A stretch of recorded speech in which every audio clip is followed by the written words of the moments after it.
porque sé que puedo hacer mucho texto.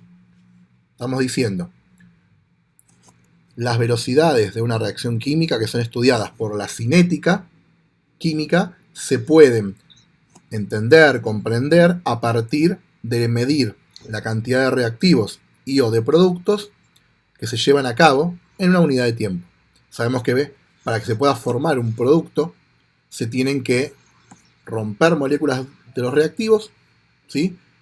Va bajando la cantidad de reactivos porque se están combinando y formando un producto.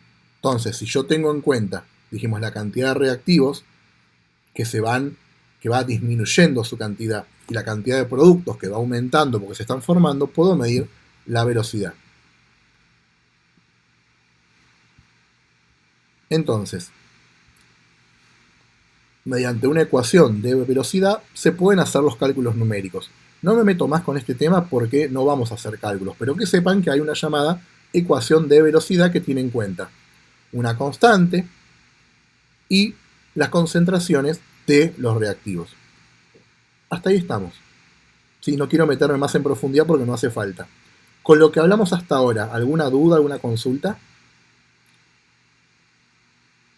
Digo, pues es muy teórico esto. ¿Estamos bien? Sí. Bien. Vicky, por las dudas, mira que te escucho muy bajito, digo para que sepas, te escucho pero muy muy bajo. Sí, sí, ya sé, es por mi No hay, micrófono, no hay no. problema, dale, gracias.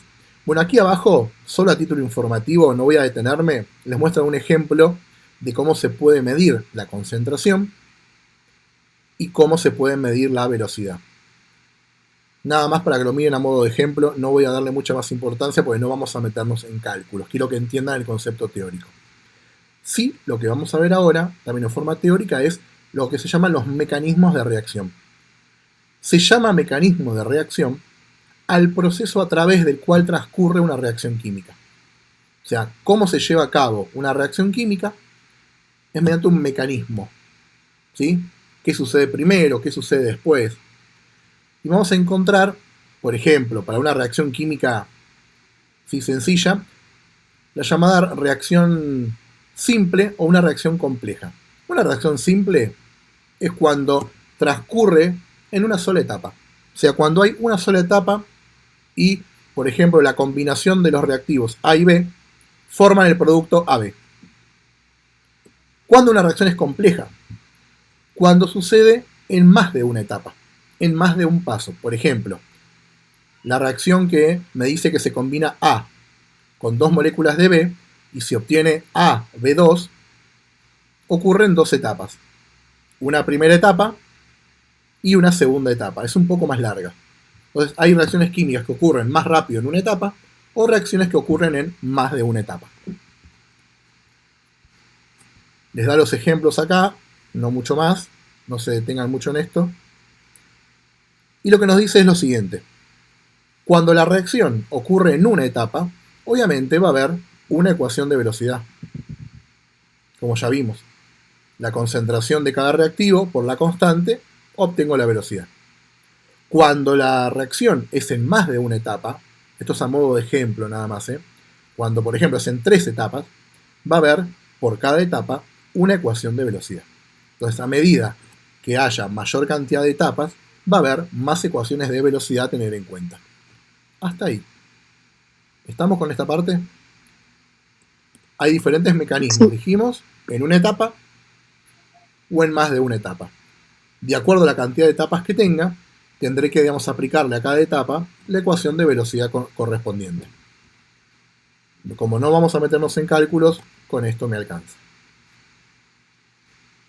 Finalmente, vamos a ver la teoría que explica por qué pasa esto. Y que tiene que ver mucho con lo que dijeron ustedes al principio de el movimiento. Porque si es cinética química, cinética es movimiento. En este caso, vamos a hablar del movimiento de partículas. ¿Ok? En una reacción química se rompen enlaces de las moléculas de reactivos y se forman nuevos enlaces dando lugar a las moléculas de producto, como ya dijimos. Este proceso implica que las moléculas reaccionantes entren en contacto, es decir, choquen. Esta idea constituye la base de distintas teorías de reacciones químicas. O sea, para que haya una reacción química, las moléculas de A y de B, ¿sí?, van a romper los enlaces y van a empezar a chocar entre ellas. Si no hay choque, si no hay contacto, no se van a formar nuevos enlaces. La teoría, enunciada en 1918 por Lewis, que es el mismo que habrán visto en tercer año cuando vieron el diagrama de Lewis para las uniones químicas, ¿recuerdan? Seguramente. Que hacían puntitos, estrellitas, uniones covalentes y demás. Esta teoría nos dice lo siguiente. Para que las moléculas de dos reactivos reaccionen, se debe producir un choque entre ellas. O sea, tiene que haber un contacto. Ahora bien, dos moléculas pueden chocar entre sí y no dar lugar a alguna reacción. Para que esto ocurra, el choque sea eficaz, deben cumplirse además las siguientes condiciones. O sea, no solamente alcanza con chocar. Tienen que chocar y tener estas dos condiciones que dice acá. La primera, que las moléculas posean suficiente energía cinética para que al chocar haya ruptura de enlaces. Entonces, por esto nos pasa que en el laboratorio, en algunas ocasiones tenemos que calentar reacciones químicas. Por eso nos pasa que en la cocina, para cocinar la mayoría de los alimentos, tenemos que entregarle calor mediante el horno o la hornalla. ¿Sí? Si yo pongo la mezcla para hacer un budín o una torta y la dejo ahí arriba, no, uno dice que no se cocina. En cambio, si le entrego calor, la voy a cocinar y cambia la textura, cambia el sabor, cambia el color. Se hace una torta, ya no es un engrudo. Entonces, ¿por qué? Porque las partículas necesitan energía cinética. Necesitan moverse, necesitan chocar a mucha velocidad para formar nuevos enlaces. Una de las formas de darle energía cinética es calentándolas. Cuando yo caliento algo, esa energía térmica o calórica se transforma en energía cinética en las moléculas. Y también es necesario que el choque se verifique en una orientación adecuada. Quiere decir que cuando las moléculas choquen, no importa si chocan de un lado o del otro, ¿sí?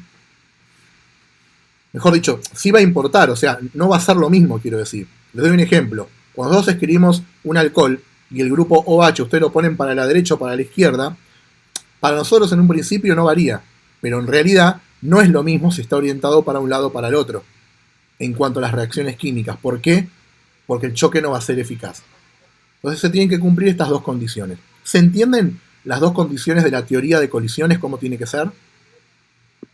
Sí. Tiene que haber un choque con suficiente energía para que se puedan producir rupturas y nuevos enlaces. Y en la orientación adecuada. Vamos a algo muy sencillo. Se van a encontrar dos personas para abrazarse. Si una persona va de frente y la otra de espalda, el abrazo no va. Tienen que estar los dos de frente. Bueno, tiene que ver con esto. ¿Sí? Tiene que haber una orientación adecuada. Y la segunda teoría, lo que hace es tomar la anterior y mejorarla, que es la teoría de complejo activado. La voy a resumir con este gráfico explicando lo siguiente, que es lo que está en el texto. Este gráfico nos muestra a la izquierda cuando están los reactivos.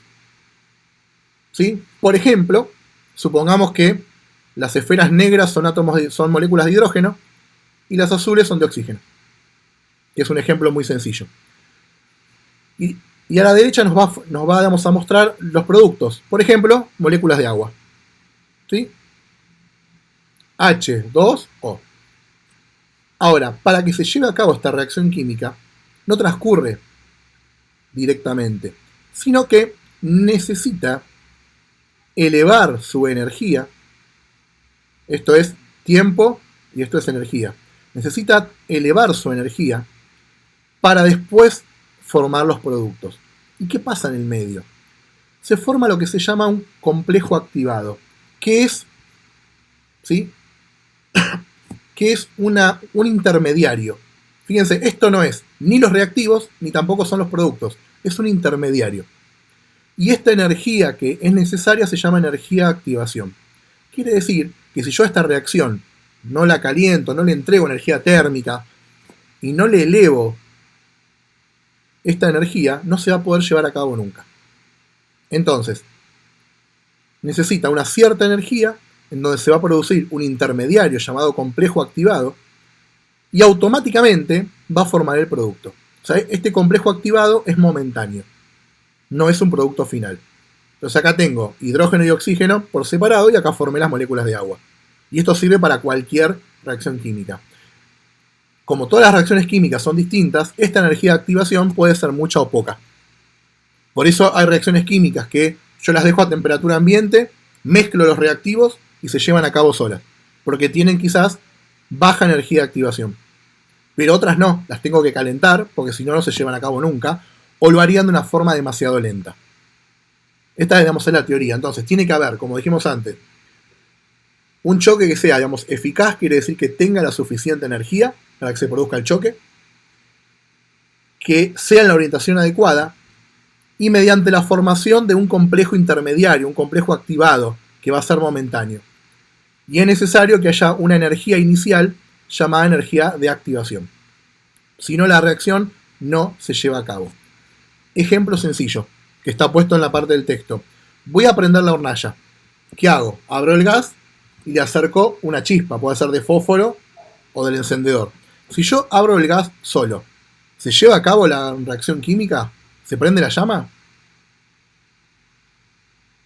No. No. No. Es algo obvio. No hay que saber mucha física ni química. Bueno, necesito una chispa inicial, necesito darle una energía inicial. Y después sí, se lleva a cabo y se produce la combustión del gas o de lo que sea.